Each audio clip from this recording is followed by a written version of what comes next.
Welcome back to Everard Junction. Today I'm going to do a long overdue layout update. Got quite a lot to show you. Been very busy over the past 2 months.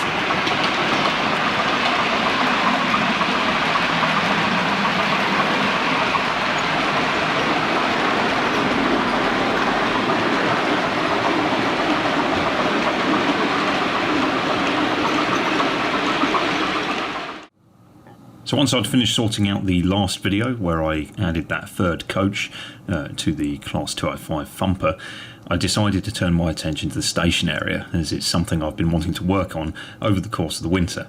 I've previously done a fair bit of work in the station area. I built platforms and obviously laid all the track and done quite a lot of ballasting and so on. But over the course of the last sort of 2 years, there have been various small things that I've noticed where you look at it and you go, "Ooh, wouldn't it be nice if it did that?" Or wouldn't it be nice if that issue wasn't a problem anymore? And they're starting to build up. There's probably 6 or 7 little things that I would like to solve on that side of the layout before I go any further. The biggest change I wanted to make was to reprofile the sweeping curves that enter the station. There was a couple of lumps and bumps in the banking that I'd made for these curves, and in the centre of the radius for each curve it was perhaps a little bit too tight, and I wanted the curves to be a little bit more gentle. I was also falling out of love with the siding in the centre. I liked the idea of the siding, but the space just wasn't really there to do it justice, and the point work as it entered into the station was all quite tight and a little bit of a squeeze. And the more I looked at it over the years, the more I thought, maybe we can improve that. So I decided to pull out the board that supported the long sweeping curve and to build a new board and start again. After I'd removed that, that got me looking at the station. And the more I looked at that, the more I thought, there's an opportunity here to fix a couple of other things I don't like. So after a bit more thought, I decided, well, sod it. Let's just redo this entire section from the beginning of the curve all the way until the entrance to the fiddle yard. Let's rip all of that track out and just start again using the same basic theme, as I was happy with that, but just making sure we made those small improvements along the way. And the snagging list consisted of the curves going into the station too tight in the middle, the station platforms are too narrow, the corner behind the sweeping curves, the corner of the actual baseboard by the back scene, that was going to be difficult to fill with scenery. It's a relatively large area, and being sort of dropped down from the raised track, it was going to be difficult to do scenery justice in there. So I thought, okay, we'll address that while we're here. The siding that I had, as much as I liked it, was too much of a squeeze. That needed to go somewhere else to be more interesting and more realistic looking. Nasty dip in the track at the fiddle yard end, which although didn't really cause any derailments, I always saw it, and certainly when you film down the station it was very noticeable. And the retaining wall behind the terraced houses in the town scene in front of those sweeping curves did not allow for much room for backyards or gardens for those houses. It would be nice if we could take that board back 20-30 millimeters or so, just to create a bit of extra room and make the backyards for those houses look a little bit more authentic.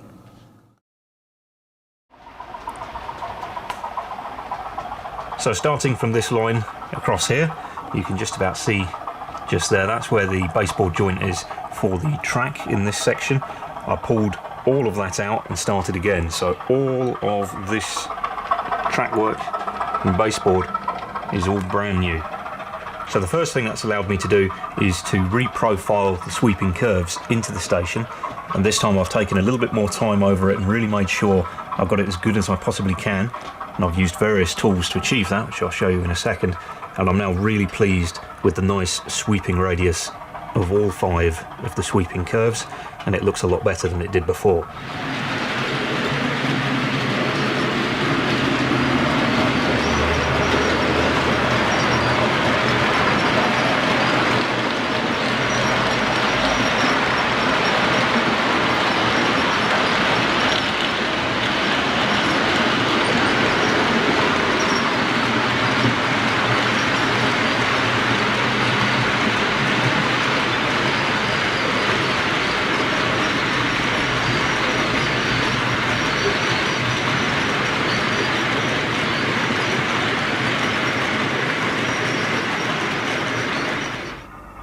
So to improve the curves in this area, I finally invested in some Track Setter. This is a series of jigging tools made of steel, and they're available in a straight section and then various different radius of curve. Quite honestly, I should have bought these years ago, but I'm too much of a cheapskate, only investing in them just now. And I must say, a real time saver, and it certainly have made the curves much nicer to look at and much smoother in terms of the running of the trains and general operation of the layout.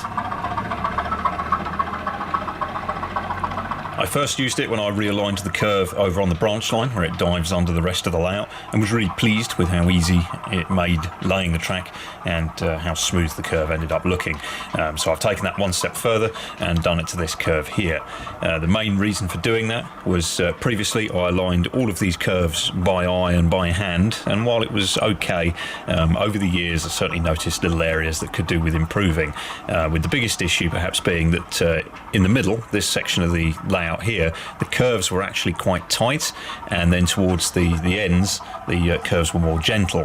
What I was trying to do was create a sort of progressive curve, and while that somewhat worked, I ended up getting the radius a bit tight in the middle of the corner, and it just didn't quite work as well as it could have done.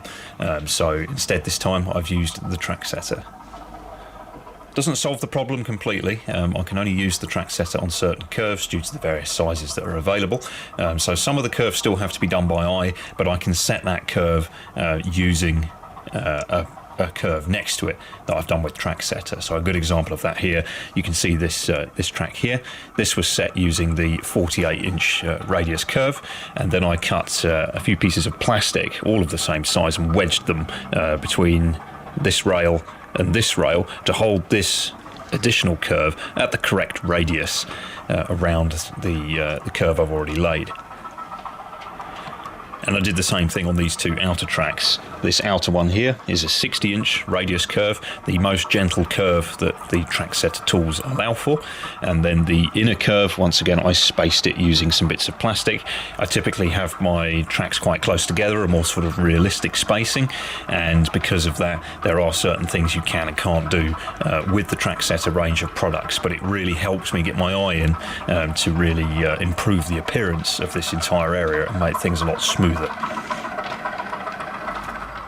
The straight Track Setter tool was also incredibly useful, and I've used that right through the new track work in the station, and that's really made that really nice and dead straight, something I always struggled with before.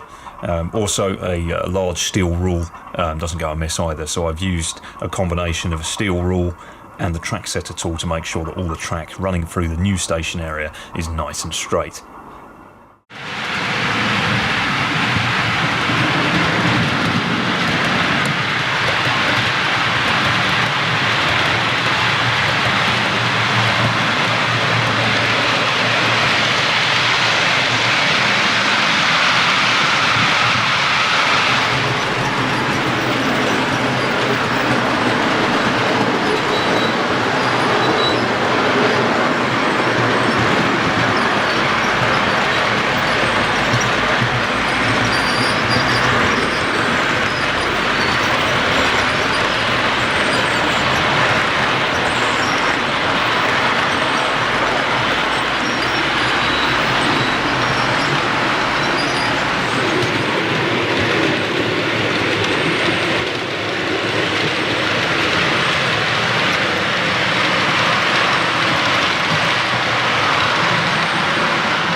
Something else I did while I was redoing all the curves was I redid the super elevation, that is the banking for the curves, and for that I've used a series of 3D printed wedges which are made by West Hill Wagon Works.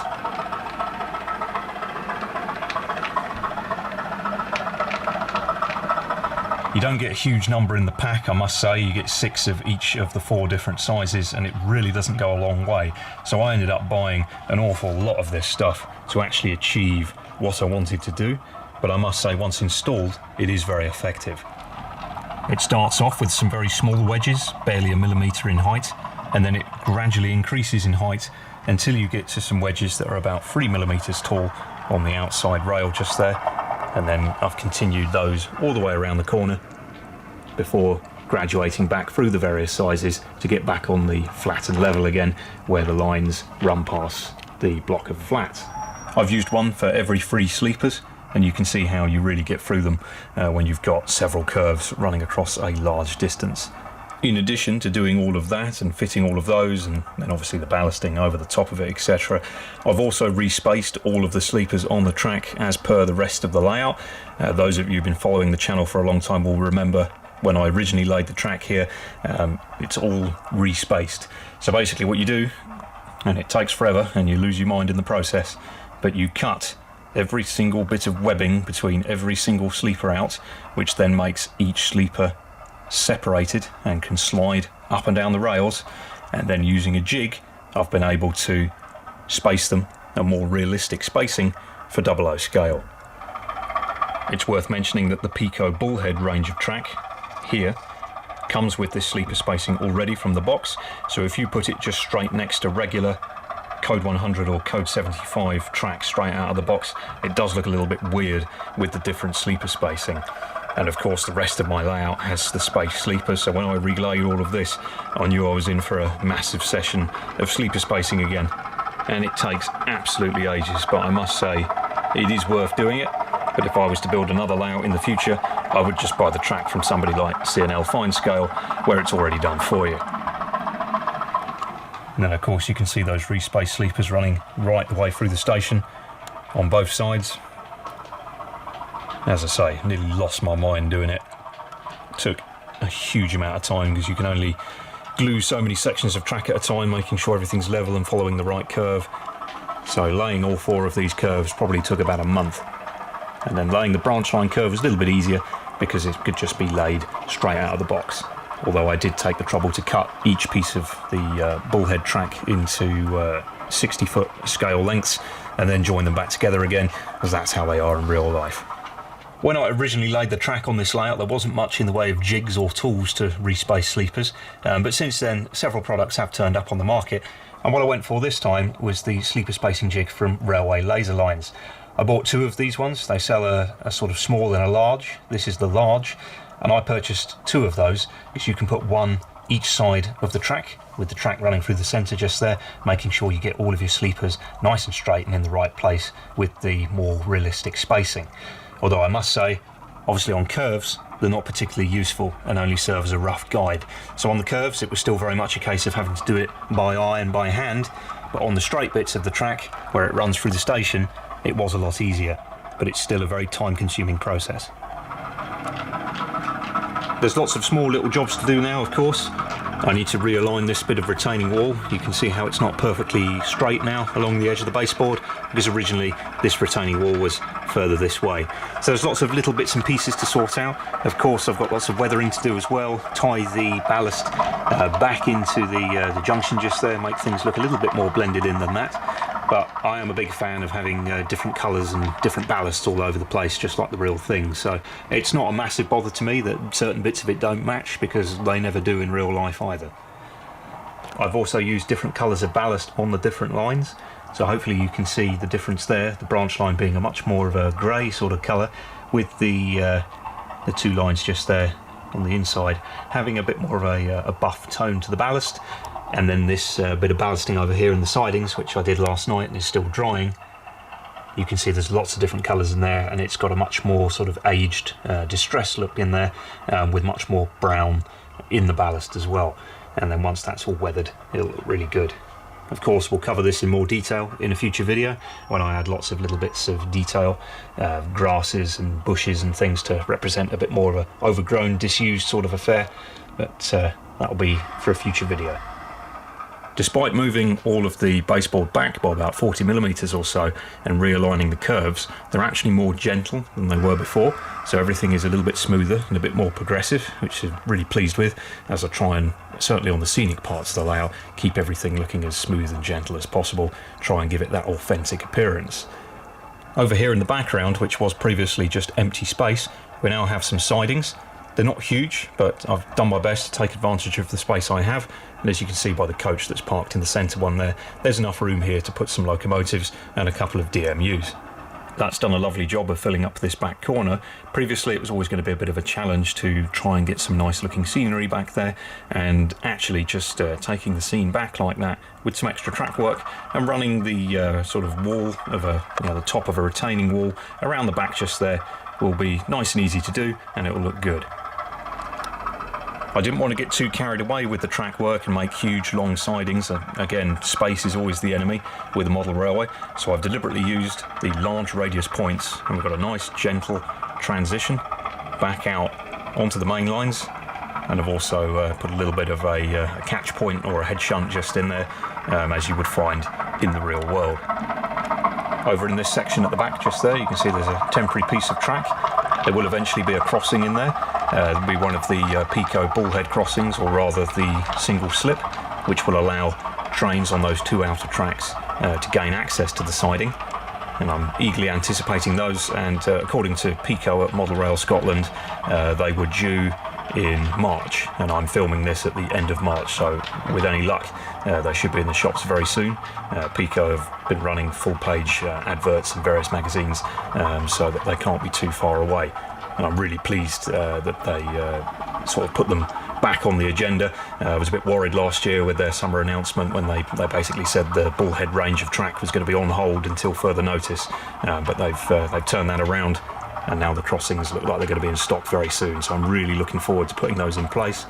So if we follow the sidings round the corner, as I say, there'll be plenty of room there to put a few locomotives and DMUs, which would be nice just from a sort of watching perspective. When you're watching trains go around the layout, there's something to look at in the background, and it also serves as a small bit of storage as well. I've mirrored the track plan at the other end, so again we've got these large progressive points gently getting back towards the running lines, and once again there will be a single slip in there, and you can see the point there to gain access to the other track. So basically you'll be able to drive a train into here, and you can then go all the way around and drive back out again. So it's nice and easy to use, and it should encourage me to sort of run the trains in and out of there, make for a little bit more interesting sort of stuff when running, having an operating session, as traditionally I've just let the trains just run around the room.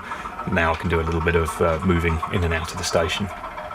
The process of realigning all the curves, laying all the new track, building the new baseboards, etc., has also fixed another problem that I had, and that was the very tight space that I had between the houses here and the retaining wall. As you can see by the grey line there, that's where the old bit of plastic finishes. The retaining walls have moved back about 40 to 50 millimetres, and that allows for a more convincing space for the backyards on these houses. Now don't get me wrong, this is still incredibly small by most people's standards, but it's important to remember, especially in built-up areas like London, many terraced houses of this style do have very, very small backyards. You can't really call them gardens, but I do now have just about enough space to be able to pull a reasonable representation of that off. Before, it was very, very close and a bit contrived. And again, looking over here at the sort of units at this end, that's pushed them back by about 40 millimetres or so, which gives more space in the foreground. And I'm going to do something a little bit different now with these two units here. Now I've got a little bit of extra space. It's a little bit easier to work with, and I can use some of the inspiration I found online to sort of build these areas up. There's so many things that I've looked at online where you're looking at how to implement certain details and things onto the layout, and in most cases there just isn't the space to do it. But now there's a little bit more room there, so we can get a bit more creative with that and build something a bit more interesting. So that pretty much explains the absence for the last 2 months. Been very, very busy doing all of this. And what started off as thinking about reprofiling a couple of curves turned into completely reconstructing 14 foot of the entire layout whilst building a new station at the same time. So there's still an awful lot to do, but I'm now close to a sort of point that I was last year with the previous setup, and from this point onward it's going to be progress in putting scenery on this side of the layout that I've never really had before. Everything up to now has been pretty much a case of just reinstating what I already had, albeit with the numerous improvements that I've already mentioned. As it's been several months since the last update, there have of course been a few new additions to the layout, and also a few other small projects that I've been working on. One of the additions is of course the Class 205 Thumper, which was the subject of the last video, so you know all about that. let's go and have a look at some of the other things that have turned up on the layout and some of the other little projects that I've been working on. So the first new arrival, which will come as no surprise to any of you, is the new Bachmann Class 47 in the Intercity Swallow livery. Been eyeing this model for some time, of course, and was lucky enough to get it for my birthday about a month or two ago. While there's been plenty of reviews of this model, of course, all over the place, I'll just give you my quick initial thoughts. It's an excellent model. It's a significant upgrade over the old one without making the old one look terrible. It looks right at home next to all my other Bachmann Class 47s, which was my biggest fear of a new model. A new model comes along and makes the rest of your collection look inaccurate or rubbish, and this model certainly doesn't do that. It goes to show how good the old model was. But having said that, there is so many little improvements all over this thing. It really is a nice bit of kit. And then, of course, you've got the better detail on the bogies, general better detail all around underneath with greater relief and a sort of more weighty look to the model. The cab interior is much improved. The paint scheme and paint finish is, as usual, by Bachmann, extremely good. And yeah, very, very happy with it. This is the sound-fitted example. It's not the deluxe. I'm not really that bothered by the tinted glazing or the operating fans. Nice and as clever as they are, I am not the market that model is aiming for. I'm more than happy with the standard DC version or the DCC sound example. In this case, I went for the sound, as the decoder fitted to this model typically retails for about £100, but the model is only about £80 or so more expensive than the DC version, so basically representing a good saving on a DCC sound decoder. It also has 2 speakers fitted from the factory, so it sounds pretty good.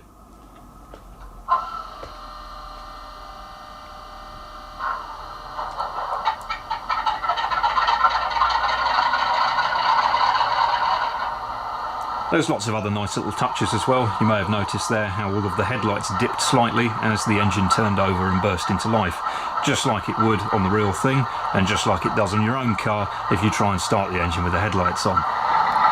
And finally, perhaps the most important upgrade to me is the mechanism. The mechanism in the new Class 47 is a lot better than the mechanism in the old one.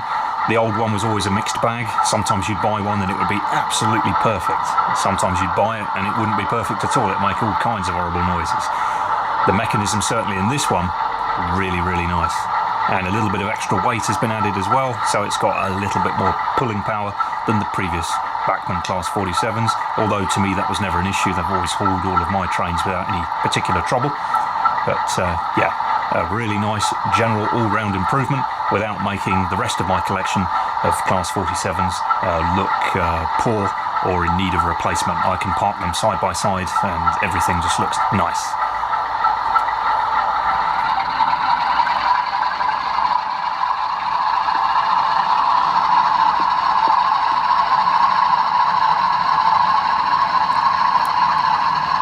Should point out you can turn the tail lights off. I've just forgotten to do it on this one.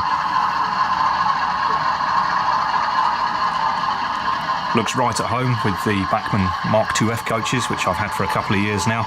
Really nice. So I've now got nice representation of a cross-country service that perhaps be going from Paddington to Birmingham, something like that.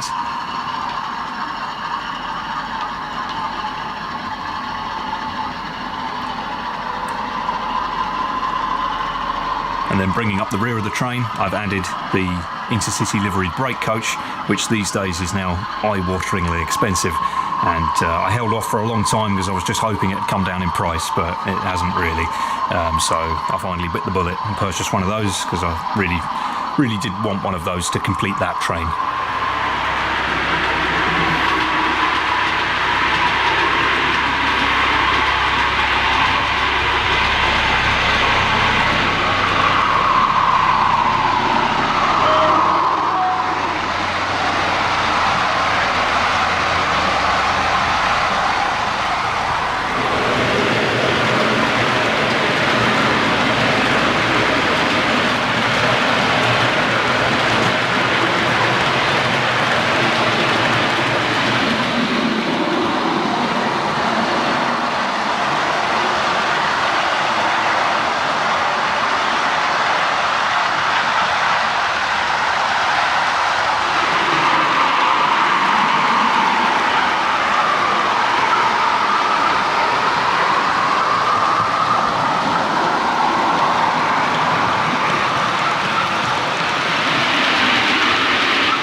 While I had all of this baseboard material removed and out of the way, the scenery at the bottom where the working roadway is, I've added a little bit more to that just to make that look a little bit more realistic whilst I had the baseboards removed. And basically all I've done is I've significantly extended the paving slabs, and I've also extended the road markings deep underneath the baseboards so that when you look in there you can't really see where it ends. Before I built this road with the baseboards already in situ, so it was only so far I could reach in there with my hand to apply scenery and road markings, but with the baseboard removed I made sure before I put the new one in that I went there and just extended those walls, pavements, road markings, and you can see that sort of just really frames the area, makes the town look a little bit more authentic, and should work well moving in the future. Still details to add and things to do, and I've got to tidy all of this sort of stuff up obviously where the wall has moved back, but pleased with that. Moving forward, I will be replacing the back scene. This is the old back scene which I've just put back in place to temporarily frame things. It looks a little bit better with it installed, and you can see how it gradually sort of decreases in height, and that was because it used to run a little bit further back just there. But what I've actually done is I've built a new back scene board. I've gone for a different design. They're much more rigid, they're much longer, less joints, and that entire thing can be removed from the layout. Just sitting there just now, it just slides up the back of the baseboard along the roof and pulls out. So I'll be making a new curved back scene to match the height of that, and by building them in this way where I've got these large boards joined together, I should be able to have significantly fewer joints in the back scene. It should look a lot more professional. So moving forward, the back scene and back scene indeed all the way around the layout will be replaced, but for now I'm just making do with the old one as it's better than nothing at all. But just bear in mind that this is purely just here just to keep things looking presentable, and in due course it will be replaced with a taller back scene, so you won't be able to see that part of the house, and it will just look a little bit more professional. Along the front of the station just here we'll be adding more of those Wills retaining walls. Quite like those, and it sort of ties in with what I've done further around. You can see how they start off there. So they'll continue around here, and this will be a pedestrianised area, and there'll be a few shops and things like that, and a lot of people are really keen on trying to incorporate some sort of a market into the railway, and I think that too would look very good, very typical for the era and also the sort of area that I'm trying to portray. So I'll do my best to try and see if we can do a market scene down here, and can really go to town then with the detail. It should look really good. The platforms themselves are just two pieces of plywood screwed together to create a platform that is high enough. It's a piece of 9mm plywood and a piece of 12mm plywood. So the piece of 9 and 12mm plywood with the addition of the detail on the top creates a platform that's a little over 20mm in height, which is about what you're looking for with regards to 00 scale model railways. Again, platform height varies massively depending on the station, so you haven't got to be absolutely dimensionally perfect, but I've just aimed for something that looks convincing and lines up with the running boards on the sides of the locomotives. Previously I'd used the Pico platform edging, but this time I've decided to do it all myself from scratch. So what I've used is a piece of plasticard, and you can see how I've painted and weathered that with various tones there, and then on top of that we've got some real ceramic tiles or slabs, and these give the illusion of the slabs that you usually find at the end of real station platforms, and because they're made of real ceramic, each one is ever such a slightly different colour, and you create a really nice varied tone all the way along the platform that looks very convincing to how these would look in real life. In between the slabs I wasn't sure what to do at first, but I've settled upon a poured concrete or tarmac finish, and to achieve that I've used grey tiling grout, which is very, very fine, almost powdery-like substance, and by gluing that into position I've created this sort of poured finish, and it's not perfect, which is just what I'm going for because the top surface of most station platforms is usually riddled with all kinds of problems, especially back in the old British Rail days. So I'm really pleased with that. There's not endless slabs to glue down, you just got to run down either side. You then fit the tarmac stuff in the middle, and then that also means there's no joints in sheets of card or sheets of plasticard or anything like that. It is all one continuous piece, and it just again makes things look a little bit more authentic. So of course I'll be doing the same thing on the other platforms, and we'll cover that in more detail in a future video. But for the purposes of this video, I just went ahead, put this all together so you can get a sort of overall view of how it starts off, how it's going to look, and then in the future video we'll dive into the details and actually do this on camera.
So during December and January I picked up a couple of new items of freight to go with some of my other various vans that I've got on the layout, and these are in the form of the various cargo wagon liveried vans.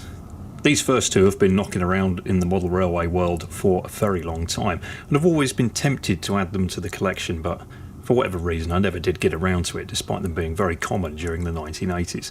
I always thought the silver, blue and yellow livery was quite attractive looking, and they're also very good for weathering projects, as these things get absolutely filthy, both back in the day when they were brand new and on the rails now. It's quite common to see these in a condition so poor that you can't actually read any of the writing on the side of them. And while I didn't quite want to take it to that level, I did weather this one just to sort of get a feel for how well these models took a weathering treatment, and it certainly brings down the sort of brightness of the livery, and I'm really pleased with that one. This one is weathered from the factory, and I'm not really all that convinced by it in honesty, so it's probably going to get redone, and that'll be subject to a video in the future where I do one of my rounds of weathering various items. However, this particular model is rarely available in this particular version of the cargo wagon livery, so as it was available at the time, I decided to pick it up anyway. This is the more recent livery, and as you can see, adding all of the washes and dirt in all of the details I think makes the wagon look a lot more sort of convincing, a lot more realistic. Nice bit of detail. My only criticism is the coupler. The coupling system on these is pretty bad. It's well documented that the coupling system is quite bad. I've added some of the Hunt magnetic couplers in a bid to try and improve things a little bit, but they haven't really worked either. So in future I'll probably end up doing a fair bit of work to these, try and sort them out. But yeah, the coupling system certainly leaves something to be desired. But for the moment, these two are working okay. Further back in the train, we've got some of these new IWA wagons from Revolution Trains. I've got some of the IZA wagons in the same livery from Revolution Trains last year, and I was really impressed with those. I'd got these on pre-order, and they came into stock, I think, just after Christmas. And an excellent model, really nice detail, lovely bit of printing. As you can see, there's a lot of printed detail to capture on the real thing. And so far they've been running very well, and I'm very pleased with them. There's also a nice bit of detail on the ends of the wagon, and the livery is very nicely done with all of the various colours and bits of printing. I haven't really noticed any major issues on any of them, and so far they've been running pretty well. So I've got 4 of those. Obviously they need weathering. These, just like the IWB wagons that they were sometimes seen with, get absolutely filthy. So I'll be making sure that they receive a weathering treatment.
Another job I've been working on in the background over the last sort of 6 months or so is slowly starting to upgrade some of my rolling stock to use the new Hunt magnetic coupling system, which is also made by West Hill Wagon Works. I've had a fair bit of success with it, particularly with the Bachmann coaching vehicles, such as these baggage cars. Anything that's on a pair of bogies seems to work quite well with them. Very easy to connect and disconnect, and they've certainly improved the quality of running on some of my stock. For example, these vans here had a tendency to derail before, but now they seem a lot happier. I've also been using them for quite a while now on my pair of HSTs. These are the Hornby Mark III coaches that go with the HST, and certainly not the best model ever made and in need of an overhaul, so anything that improves their appearance is always a plus in my book. These couplers bring these coaches much closer together, and they do make the Hornby HST look quite a bit better than standard.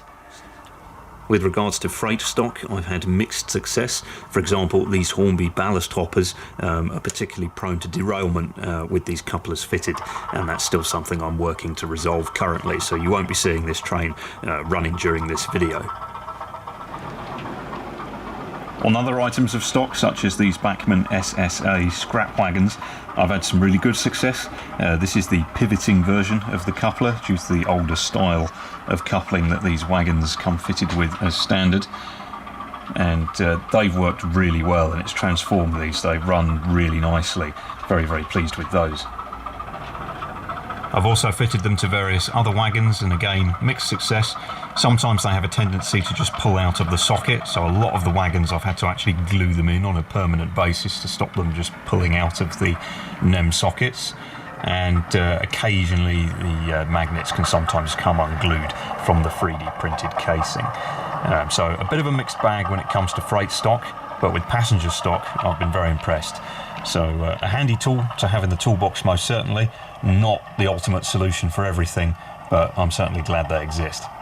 They don't break the bank either. I've spent a little over £100 or so on Hunt couplers so far, and it's probably converted 7 or 8 trains on the entire layout, and I have a few spares left over. So, as I say, something certainly worth considering in future.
Something else I've also added to the fleet is this Class 52, which is going to be dedicated basically to hauling my Pullman rail selection of Mark I Pullmans, which I have slowly been building up over the last couple of years. I've also managed to get hold of another coach I've been after for it, so I'll show you that in a bit. But basically, during the 1980s, there was a rake of these in this colour run by a company called Pullman Rail, and various heritage locomotives used to haul it around the country. So I've sort of added it kind of to the layout. It's sort of a rough representation. I'm hoping to make it a little bit more accurate over the coming years, but it gives me an excuse to run some heritage locomotives on the layout, which is otherwise very much fixed in the sort of 1980s. So this 52 is finished in the rather attractive maroon colour scheme, and this particular one is Western Courier.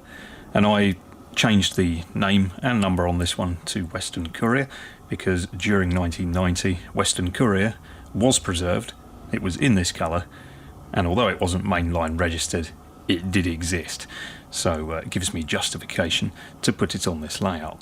This model is made by Dapol or Dapol, depending on how you want to pronounce it, and I'd probably go as far as saying this has got to be one of the best detailed models I actually have currently on the layout. The level of detail and finish really is superb. I was very surprised because this model did come out probably 6 or 7 years ago now, maybe longer, and the level of detail is really quite impressive. Even down to silly stuff like the suspension springs. Those are real metal springs, and it would have been very easy to just mould that in some plastic, but they actually bothered to fit separate little metal springs. Some of the detail on the underframe really is very, very nicely picked out. Lots of separate little parts in there and separate bits of paintwork. Very nice to see. The bogies themselves are absolutely superb as well, with all kinds of extra little details that you can fit depending on how tight the corners are on your layout. So I've got the speedo cable and a couple of small items fitted, but there are a few other bits that I've had to leave off as it does foul when it goes around the very tight points I have in the fiddle yard, but that's more an issue with my layout rather than the model itself. The roof detail is also very impressive, as is the cab interior. I've taken the trouble to fit a driver and a second man, just to make it look a little bit more interesting. And perhaps the hardest thing I found on the model was to fit the very small brass lifting eyes to the roof. You can just see some of those there. In real life, you would hook a chain onto that and lift the panel off with an overhead crane, so you could gain access to the engines to perform major servicing and maintenance. You have to fit those yourself. Many people don't, and I fully understand why. That was quite tricky, but if you have got the patience and a steady hand, it just makes the model look a little bit nicer, and I must say, very, very impressive.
Here's the coach I was talking about. This is the Hadrian Bar, as it's known, one of the various Pullman bar cars that were manufactured during the 1960s. This particular one was often seen in the Pullman rail set during the 1980s, and it was in this colour.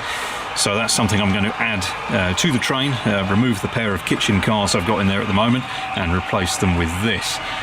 One thing you'll notice is this has got a white roof, very, very bright, shiny white roof, and it looks a little bit strange. So on the rest of the coaches, what I've done is I've repainted the roof on each one to a more convincing sort of colour and done a little bit of weathering on them, and it just ties the train together. Some of them had white roofs, some of them had grey, some of them had black. I've looked at various pictures and they all seem to weather to the same sort of colour. So I've painted all of those to tie them together.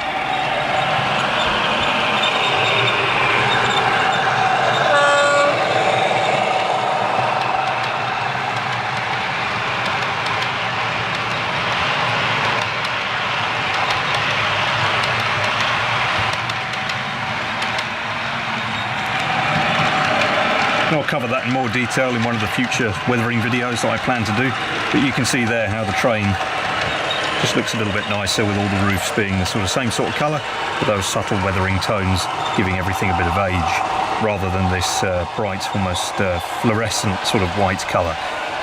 Whilst that may have been the colour of the roof in 1965, it certainly wouldn't have stayed like that for very long.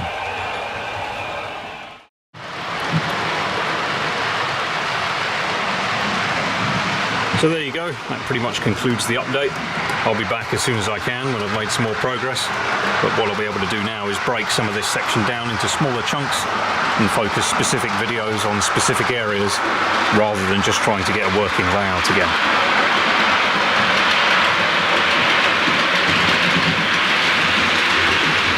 Obviously, with all the boards taken out and all the tracks separated and everything, I really just wanted to make some progress and get things working again. So now we've reached that stage, can basically get back to normal and focus on doing small areas instead of rebuilding massive entire sections of layout.